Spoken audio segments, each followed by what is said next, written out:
Voilà, on passe donc à la dernière communication de Vincent Estrade, qui va, je pense, améliorer la performance de Viaconor sur comment aborder les calculs par en haut, par en bas, et peut-être on va nous apprendre encore autre chose. Voilà. Merci.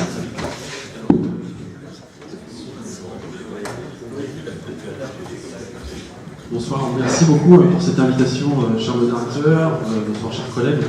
C'est un petit honneur d'être dans ce lieu prestigieux devant autant d'expérience et d'histoire.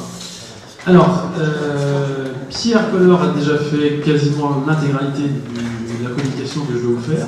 C'est pas un problème. Je vais de mon côté vous la faire différemment, cette présentation, en insistant sur le traitement combiné des calculs rénaux, donc par double abord. Et puis on reviendra sur l'expérience de la pitié et sur la formation des jeunes à la chirurgie percutanée. Donc pour faire un traitement combiné des calculs rénaux, comme le veut le titre, le double abord, il faut être deux opérateurs. Donc aujourd'hui j'ai pris la liberté d'ajouter le nom d'Andras Rosnek que vous connaissez, qui est déjà venu ici à l'Académie de chirurgie, avec qui j'ai beaucoup travaillé pour le traitement des calculs, des gros calculs, des calculs complexes et des calculs coraliformes du rein par double abord. Donc Andras est avec nous par l'esprit ce soir. Alors, si je devais résumer la présentation à une seule diapositive, ce serait celle-ci, que j'ai empruntée d'ailleurs à Andras, puisqu'on échange nos vidéos, nos photos, nos diapos. C'est cette pièce de puzzle rassemblée. Pourquoi ? Parce que le traitement combiné des calculs complexes du rein, des gros calculs et des calculs coraliformes, c'est quoi ? C'est l'association de deux techniques, une technique rétrograde que vous a montré Pierre, et une technique antégrade par chirurgie percutanée. C'est donc la combinaison de ces deux traitements qui va arriver à réaliser un traitement par double abord. Non seulement ce sont deux traitements complémentaires, et vous allez voir, ce sont donc deux traitements qui permettent de concilier et de réconcilier la chirurgie par voie rétrograde et la chirurgie par voie antégrade. Effectivement, depuis 40 ans maintenant, on oppose nos résultats, soit par lithotricie, soit par litoscopie, soit par chirurgie percutanée, de notre efficacité sur le traitement des calculs du rein, des complications et des fragments résiduels. Là, ces deux techniques permettent de réconcilier les deux méthodes. Donc cette voie rétrograde va permettre d'accéder au calice moyen, au calice supérieur sans difficulté, alors qu'elle va être plus complexe par voie percutanée, puisqu'ici, on voit ici le cul-de-sac pleural au niveau d'un trajet éventuellement moyen du rein, et ici un trajet supérieur avec ici le foie à droite, la rate à gauche, alors que l'urétroscopie souple pour accéder au calice inférieur est plus complexe parce que l'angle de déflexion est difficile, alors que c'est le trajet électif pour la chirurgie percutanée. Alors l'histoire du traitement combiné commence aux États-Unis, à Philadelphie, en 1988, où Thomas Lehmann et Demetrius Bagley publient leurs 3 premiers cas de traitement par double abord. Ici, donc, une patiente installée en décubitus ventral. La chirurgie percutanée s'est faite historiquement et traditionnellement par voie en décubitus ventral, parce que le rein est un organe rétropéritonéal, donc on avait un accès par le rétropéritoine depuis la ponction des cavités pyocaliciennes avec Goodwin en 1955. Et on voit le traitement percutané et donc rétrograde par urétroscopie rigide de ce très volumineux calcul ici qui descend dans l'artère lombaire. Donc premier traitement combiné, 1988 par urétroscopie rigide et chirurgie percutanée rigide. Là, on n'est pas dans le double abord, mais on est dans une première évolution ou révolution d'installation du patient pour la chirurgie percutanée, dont vous a montré le résultat tout à l'heure Pierre Connor. Cette installation décrite par Gaspard Valdivia. Là, il a publié sa série en 1900, ici c'est 98, voilà, mais il avait décrit sa méthode en 1987 initialement. Ici, la patiente est installée en décubitus dorsal, avec ici un ballon gonflé à 3 litres qui permet de présenter la fosse lombaire, avec le bras qui passe de l'autre côté, ce qui permet d'incliner le patient et d'avoir accès ici à son rétropéritoine sur ce schéma, mais aussi sur ce scanner, et aussi sur cette coupe de cadavre qui met le rein en accès ici en percutané sans avoir à traverser les éléments intrapéritonéens. Donc première évolution, c'est l'installation du patient dans cette position de Valdivia-Uria. C'est la position supine. Toujours en Espagne, pas à Saragosse, cette fois à Bilbao, et Gaspard aussi, mais Ibarluzea, ici donc à Bilbao, dans cet établissement Grec-Lacao, lui a l'idée de faire évoluer la position supine de Valdivia, ici en position supine certes, mais en relevant les membres inférieurs, comme la position de l'urétroscopie souple, en fait, pour avoir un double accès, ici, endoscopique rétrograde, et percutané ici. On voit la ligne ici de réflexion pour la ligne externe postérieure, la deuxième côte, la crête iliaque. Donc, Ibar-Luzea décrit cette position de Galdacao position comme la position de Valdivia modifiée en position supine, selon Galdacao. Donc cette évolution de positionnement va permettre un double abord par voie endoscopique et rétrograde, et percutano-pédrale en décubitus dorsale. D'où la naissance du terme d'endoscopie combinée intra-renal surgery, ECIRS, qui va permettre, eh bien ici, vous allez le voir sur les diapositives, mais sur les diapositives vous avez déjà montré Pierre, de guider par le guide, excusez-moi pour cette répétition, d'apporter le guide dans l'urtère, qui est une sécurité pour la dilatation suite trajet, de pouvoir commencer à traiter des calculs avec l'urétroscope souple dans lequel les supérieurs et les gros fragments seront éliminés par cette voie percutanée, cette espèce de tout à l'égout qui est la gaine d'accès, la gaine en plate, de relocaliser des calculs en regard du néphroscope rigide, et enfin, en fin d'intervention, de pouvoir inspecter tous les calices avec l'urétroscope souple, et éventuellement aussi avec un néphroscope flexible. Donc on va avoir une optimisation des deux traitements, des deux voies, grâce à cette endoscopie combinée intrarénale sans gêne. Alors, cette position d'installation est primordiale. Il faut absolument dégager cette fosse lombaire grâce à ce coussinet rempli d'air à 3 litres, complètement, qui permet de dégager cette fosse lombaire. Ici, c'est la publication de Scoffon, ici, avec cette installation princeps, et puis l'installation ici dans l'hôpital où je travaille. Donc, première étape de la chirurgie percutanée et du traitement combiné, une fois qu'on a mis en place le rétroscope souple, c'est la ponction du calice inférieur pour amener l'aiguille dans le calice inférieur, amener le guide, puis ensuite dilater. Pour ceux qui ont pratiqué la chirurgie percutanée, cette ponction, alors certes maintenant aidée par l'appareil d'échographie, est quelque chose qui peut être extrêmement compliqué. Pourquoi ? Parce que ici, vous le voyez, le calcul vient remplir complètement la tige calicienne inférieure. Ici, certes, on a un calcul bassinet, mais là également, on a un calcul qui boule complètement la tige calicienne inférieure et le fond de calice. Pour ceux qui ont l'expérience de la chirurgie percutanée, combien c'est difficile parfois de ponctionner, de ne jamais pouvoir engager son guide dans la tige, voire dans le bassinet et dans l'urtère, et combien de fois le guide va boucler ici sur ce calcul amoncelé dans la tige et dans le calice. Eh bien, le traitement par double abord va pouvoir sécuriser cette ponction, comme déjà vous l'a montré Pierre Connor. Première vidéo ici, vous voyez la ponction, on a un gros calcul ici qui gêne la tige calicienne, on voit très bien l'aiguille arriver, puis le guide.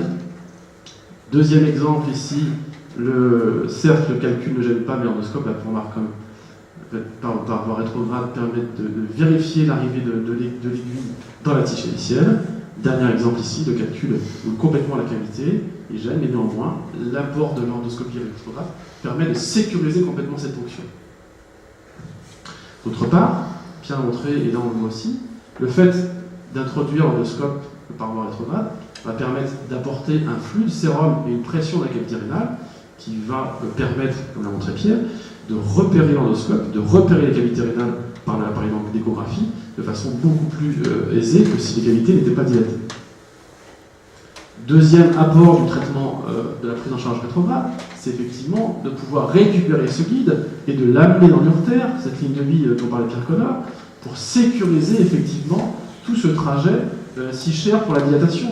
Effectivement, combien de fois on envoie le guide peut boucler ici dans le bassinet, repartir à la calice supérieure, revenir vers la tige calicienne, s'enrouler autour du calcul. Là, on n'est pas plus certain de pouvoir dilater ce trajet pariétorénal de façon complètement sereine. Eh bien, grâce à un panier, on va pouvoir ici récupérer le guide. Vous voyez ici, hop, on retire, on récupère le guide, après je vais mettre en accéléré, hop, on l'attrape, et on va l'emmener progressivement vers l'urtère. Donc il y a une sécurisation de cette ponction, de cette étape d'amener le guide dans l'urtère qui va permettre de dilater après ensuite le trajet sereinement. Encore un contrôle et une optimisation de la sécurisation, de la dilatation. Vous allez voir ici.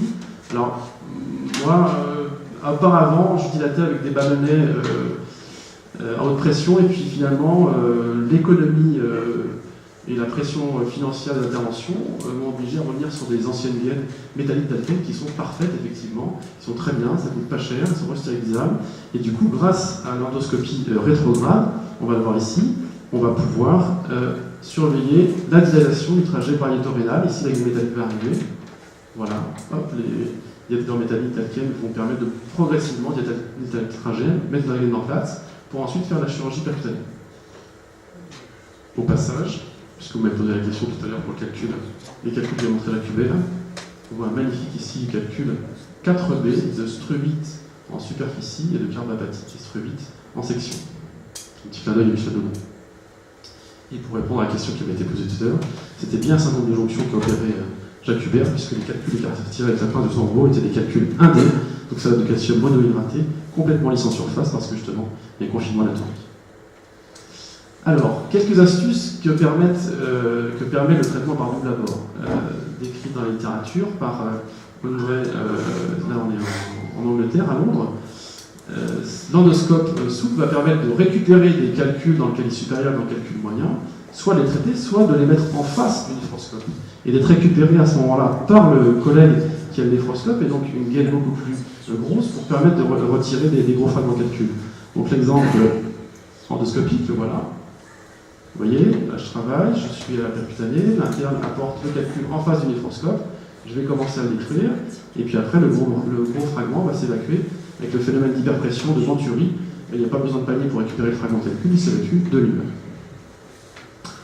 Alors mais aussi, là je vous ai montré, et Pierre vous a montré comment il fait à l'amitié, et moi c'est ce que je fais aussi en Angoulême et maintenant à Bordeaux, c'est ce que fait Andras Osnek aussi à Créteil. Nous installons nos patients des cutisses dorsales selon la position de Valdivia, Uria, modifiée Gladakao. Néanmoins, il est très possible de faire cette chirurgie percutanée en double abord, endoscopique, rétrograde et percutanée, antégrade, avec cette position prône, modifiée avec les jambes de cette façon. Moi, j'en ai pas l'expérience, peut-être que Pierre, tu as l'expérience, mais on peut aussi faire ce traitement rétrograde de cette façon-là. Alors, cela nécessite du personnel pour installer le patient en position décubitus ventrale. Historiquement, on faisait la chirurgie percutanée comme cela. D'autre part, il faut que l'anesthésiste soit d'accord d'opérer le patient en décubitus ventrale. Il est certain que l'installation dans cette position de Galdacao est quand même plus facilitante pour l'anesthésie et ne nécessite pas tout ce personnel pour retourner la patient. Alors, quels sont est-ce que la chirurgie combinée finalement par orthoscopie et percutanée fait mieux que le traitement par percutanée seul? Alors l'année dernière, il y a un papier qui est sorti, un papier de référence, et qui est génial parce qu'il fait toute la méta-analyse de la littérature des traitements combinés publiés depuis maintenant donc une vingtaine d'années. Donc 6 séries retenues dans cette méta-analyse. Qu'est-ce que montrent les résultats? Avec effectivement le traitement combiné, en termes d'efficacité sur les fragments résiduels, va faire mieux qu'un simple traitement par chirurgie percutanée. D'autre part, en termes de durée d'hospitalisation également, à partir du moment où on va passer en double abord, on va diminuer la durée d'hospitalisation. Là, je vais vous montrer deux exemples de calculs traités avec Andras Osnek. C'était lors des journées d'innovation technologique et technique en urologie en mars l'année dernière. Nous étions à Créteil. Andras avait choisi ce très volumineux calcul de 4 cm, la piélique, et ces calculs calciels inférieurs. C'est un gros calcul de 4D de Bruchit. Bon, l'idée de cette vidéo est de vous montrer effectivement ce qu'a montré Pierre tout à l'heure, c'est que l'endoscope ici dans le calice inférieur va permettre de dilater cette tige grâce au flux de sérum, ce qui fait que la tige calicielle va être extrêmement bien repérée par l'appareil d'échographie, et on va pouvoir vérifier l'arrivée de cette aiguille dans la tige calicielle inférieure, ce qui rend l'intervention beaucoup plus sécurisée et sereine. Voilà, donc nous étions ensemble avec Andras à Angoulême. J'avais présenté cette vidéo à l'affût en 2016. L'endoscope ici permet aussi de faire le diagnostic de la maladie thiasique qui serait des papilles de Kachirichi, pendant que Andras traite le calcul caliciel inférieur ici, enfin les calculs, vous allez voir. Dans un deuxième temps, l'endoscope ici, par voie rétrograde, va permettre de traiter un calcul caliciel moyen pendant que Andras traite les calculs caliciels inférieurs. Donc, certes, avec le dusting, il va plus vite, mais ce calcul n'était pas atteignable par le néphroscope rigide.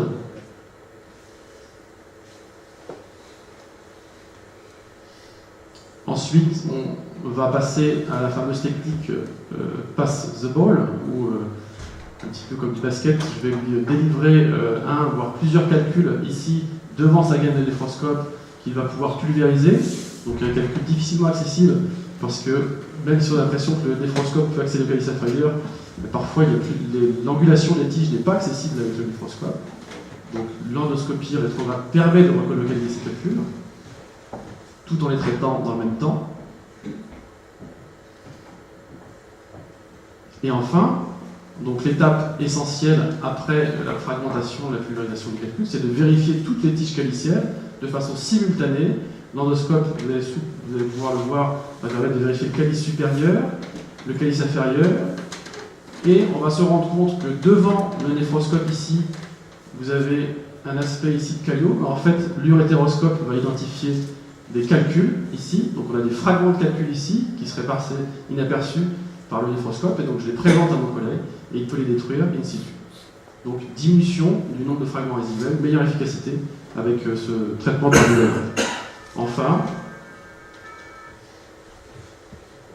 l'endoscope souple va permettre de vérifier le drainage par la néphrostomie, et chacun, nous allons vérifier à la fois l'urtère à gauche et Andras le trajet pariéto-rénal pour vérifier qu'il n'y a pas de trajet digestif. Voilà le résultat sur cette patiente qui avait un rein unique avec plusieurs calculs calice inférieur, comme j'ai décrit, calcul caliciel moyen, calcul caliciel supérieur, et le résultat J. Alors, tout ça c'est bien joli, mais comment les urologues en France ont décidé de traiter les calculs rénaux? En fait, c'est ça la réalité.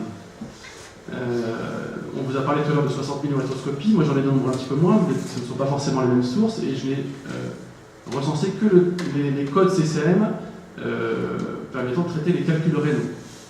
Donc on a la même tendance aujourd'hui en France que celle qui a été publiée par Steve et Olivier Traxler en 2015. Ici, vous voyez la chute progressive de l'hydrotricie contre l'ascension progressive mais certaine de l'urétéroscopie souple, qui a dépassé maintenant l'hydrotricie pour le traitement des calculs rénaux. Et enfin, la chirurgie percutanée ici, qui est un traitement de seconde intention des calculs rénaux, même des gros calculs. Les urologues, comme je dis, ont décidé de traiter les calculs rénaux quasiment exclusivement par urétéroscopie souple. Ça, c'est un vrai problème. C'est un vrai problème, pourquoi? Parce que comme le montraient De La Rosette et Pierre Connor à la Pitié, la courbe d'apprentissage pour réaliser une chirurgie percutanée nécessite de s'exposer à au minimum une soixantaine de cas pour devenir un chirurgien expérimenté et avoir vraiment la qualification d'expertise après une centaine de cas. Je vous rappelle, en France, entre 800 et 1000 calculs traités par chirurgie percutanée. C'est pas beaucoup contre les 27 000 urétroscopies souples. Donc comment faire pour réussir à garder cette expérience de la chirurgie percutanée en France? Comme le proposent certains, et notamment Andras, il est désormais recommandable, très certainement, de proposer le traitement des calculs coraliformes, des gros calculs et des calculs complexes des reins dans les centres experts, à la fois pour faire la chirurgie percutanée, mais aussi le traitement par double abord, dans des centres où il y a suffisamment d'urologues et de matériel pour le faire, une expérience, et ces centres référents, les voici en France, validés par le président du comité ITIAS qui est là ce soir. 4 centres parisiens, La Pitié, Saint-Louis, Tenon, Créteil, 2 centres dans l'Est avec Christian Sursil à Strasbourg et puis Jacques Hubert à Nancy. Nadia nous a parlé de l'hydrotricie, mais c'est un chirurgien qui fait de la chirurgie percutanée et du double bord à Lyon. Éric Le Chevalier qui fait de la chirurgie percutanée, qui s'est spécialisé en micro-percutanée à Marseille. Et puis moi maintenant qui me balade entre Angoulême et Bordeaux. Donc ces centres experts pour traiter correctement les gros calculs, mais aussi enseigner les jeunes, les chefs de clinique et les internes à cette chirurgie percutanée. Voilà, j'ai quasiment terminé mon exposé. Je voulais en profiter pour faire cet hommage à plusieurs chirurgiens et collègues et maîtres de formation. Bertrand Doré, que vous connaissez ce soir. Je rappelle ses initiales à Bertrand Doré, BD. BD, je l'ai récupéré fin 2011, un matin à 7h15, il venait de Poitiers. Venait de venir faire la première chirurgie percutanée par double abord à l'hôpital d'Angoulême où je travaille. Je l'avais récupéré, BD, dans cette ville de la BD, à Angoulême. Et était toujours habillé avec son nœud papillon, pardon, ses cheveux gominés, son grand manteau, tel un personnage de BD qui sortait du premier train de 7h15 du matin, on a un souvenir ému. Personne ne le connaît, sauf Paul Méria et Bertrand Doré, justement. Didier Bon, qui est mon collègue à Angoulême, avec qui j'ai développé la chirurgie percutanée depuis maintenant presque 10 ans. Et enfin Andras Osnek, avec qui je travaille depuis 2015. Un grand merci aussi à l'équipe du CHU de Bordeaux qui m'a accueilli dans ces murs depuis novembre. Et voilà, j'ai changé de stature, puisque maintenant je ne suis plus expert d'avoir rétrograde, mais antégrade, et ça me permet de faire la chirurgie percutanée et du double abord auprès et d'enseigner également donc les internes ici et les chefs de clinique. Alors vous l'avez remarqué sur la première diapositive et sur ma dernière diapositive, on a toujours l'amplificateur de brillance pour l'instant. Et ce qui va disparaître, peut-être, je l'espère, nous verrons bien. Dernier hommage à Andras pour ce très bel ouvrage avec ici Scophone et Marie-Christine Craco. Merci. Je crois qu'après ces 3 dernières diapositives, on va encore, ça m'agace un peu d'ailleurs, reconnaître que l'urologie française est très en avance. Je pense qu'on peut rendre hommage quand même à l'affût. Alors, vous montrez à chaque fois, si vous voulez, la qualité de votre organisation. Moi, j'avais déjà préparé ma question, qui est comment organiser la chirurgie de la lithiase, et vous avez répondu. La seule chose qui me manque peut-être, c'est, mais je suppose que c'est déjà le président doit le dire surtout, c'est l'algorithme décisionnel entre comment on fait sur la taille et tout ça. Donc, ce n'est pas l'objet de la présentation, mais c'est sûrement une des choses qui a déjà été, je pense, complètement écrite au niveau de l'affût.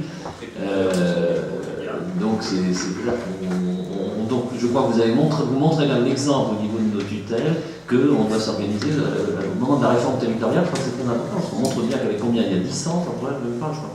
Enfin, il manque un peu la Bretagne, comme d'habitude. Brest, c'est toujours le problème. Qu'est-ce que font les maths de Brest, les cailloux brestois, où est-ce qu'ils vont? Ils s'arrêtent vers. Ils rentrent à Rennes. Il y en a un à Rennes? Non, il n'y en a pas. Si tu l'as pas bien. Oui, d'accord. Voilà. Moi, je voudrais, au nom de l'Académie, féliciter encore une fois, c'est un peu agaçant, mais l'affût pour la façon dont elle travaille, parce que c'est toujours très transversal. Je me tourne vers le futur président de l'Académie aussi. C'est vraiment une façon que n'ont jamais pu faire les chirurgiens digestifs, dans des raisons qu'on fait. Vous êtes mieux organisés, peut-être parce que vous respectez tout. Voilà. Je voulais faire cet hommage à l'urologie française, parce qu'à chaque fois qu'on prend un thème d'urologie, on a les spécialistes, c'est organisé, ça marche, c'est clair, et vraiment bravo pour cette présentation.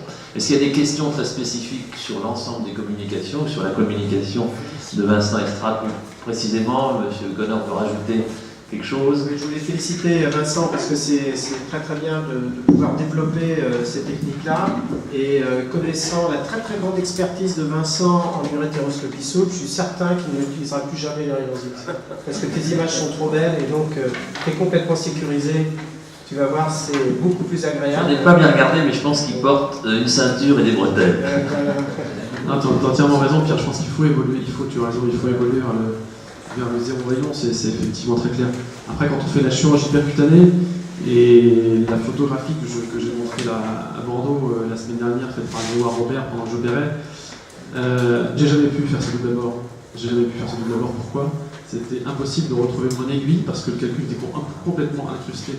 Et là, j'étais très très content d'avoir l'appareil de radio pour, à l'ancienne, entre guillemets, pouvoir faire le toucher caliciel du calcul et dilater sous contrôle scopique. Mais ça, c'est une situation exceptionnelle. Oui, bien sûr. Mais sinon, il y a des trucs pour éviter la complexité d'un calcul bloqué dans le calice où on aimerait bien arriver. C'est de faire du laser. C'est-à-dire de casser le calcul et de faire un chemin possible au fil du... Enfin bref. Donc, juste pour répondre à ta question, oui, en décubitus ventral. Déjà, droite-gauche, pour certains, ça pose un problème. Alors là, c'est un problème pour tout le monde. C'est-à-dire qu'il arrive dans la vessie à l'envers. Et il ne faut pas se tromper d'orifice urétéral. On peut le faire, j'ai fait 3 fois chez une femme et 1 fois chez un homme, parce que je me suis dit que je veux le faire chez un homme, et c'était une excellente indication. Ça n'a d'intérêt, le décubitus ventral, aujourd'hui, que pour des gros calculs coralliformes, vrais, qui ont une grosse branche calicielle sup, et on sait qu'on va pouvoir faire, entre guillemets, excusez-moi du mot, debulking, enfin enlever l'essentiel de la masse calculeuse par le trajet de percutané. Il restera peut-être un calcul caliciel moyen qu'on peut entamer avec l'urétéroscope souple. Cependant, petit point de détail pour revenir à ce que notre président a souligné, bien sûr c'est l'indication qui prime. Et comme je l'ai dit dans la série que nous avons finalisée, pour la soumettre à publication, c'est en cours, les patients qui ont des calculs dans la tranche dite intermédiaire, entre 15 et 25 mm, ils ne sont pas gros au point qu'on va leur dire c'est une chirurgie percutanée d'office, mais ils sont gros au point que l'on pense que l'urétéroscopie souple va être longue et peut-être difficile pour des raisons anatomiques, de dureté du calcul, comme l'a dit Steve tout à l'heure. Et donc, ces patients-là, ils sont avertis qu'on risque de passer vers une chirurgie percutanée dans le même temps opératoire, donc ils sont informés, ils acceptent. Ils l'acceptent d'autant mieux que, et c'est ça le petit miracle qui nous est arrivé depuis quelques années, c'est l'avènement de la mini-chirurgie percutanée qui permet d'avoir les mêmes durées d'hospitalisation que l'urétéroscopie souple. J'en ai fait une en ambulatoire, je ne conseille pas forcément de le faire, mais c'est faisable. Et on a ainsi un panel d'outils qu'on utilise à bon escient pour les bons patients. Et il est certain, comme tu le soulignais, que la bonne indication, elle est plus facile peut-être dans des centres experts qu'on voit beaucoup parce qu'ils affinent leurs indications au fur et à mesure du temps. Mais c'est l'occasion de dire à ceux qui se sentent peut-être un peu éloignés, peut-être dans la difficulté, aujourd'hui on a tous les outils pour partager, et donc on peut parfaitement envoyer les images à un collègue et lui dire toi tu ferais quoi, etc. Donc je pense qu'on peut rajouter quelques centres pour que la carte de France soit un petit peu plus couverte. Mais on doit arriver à des indications encore plus sélectives. Je vois qu'il vous resterait à définir une fois jusqu'où peut aller l'urologue moyen, parce qu'il y a quand même beaucoup de centres d'urologues installés, j'en ai connu beaucoup. Jusqu'à quelle limite peut-il se permettre de ne pas envoyer un malade dans un centre? C'est ça qui est toujours le plus difficile à définir, et notamment quand il y a un problème de complications et d'expertise après. Je pense que l'urologue de qualité installé dans une ville standard qui est à 100 km du centre doit pouvoir faire et jusqu'où, quel type de calcul et jusqu'où peut-il aller pour les enlever? Ça avait été un sujet d'ailleurs ici à l'Académie de l'expertise exportée, qui n'a toujours pas réglé ce problème-là, est toujours pas réglé. Il n'y a plus de questions, mais écoutez, merci beaucoup et encore bravo à l'urologie française. Merci beaucoup.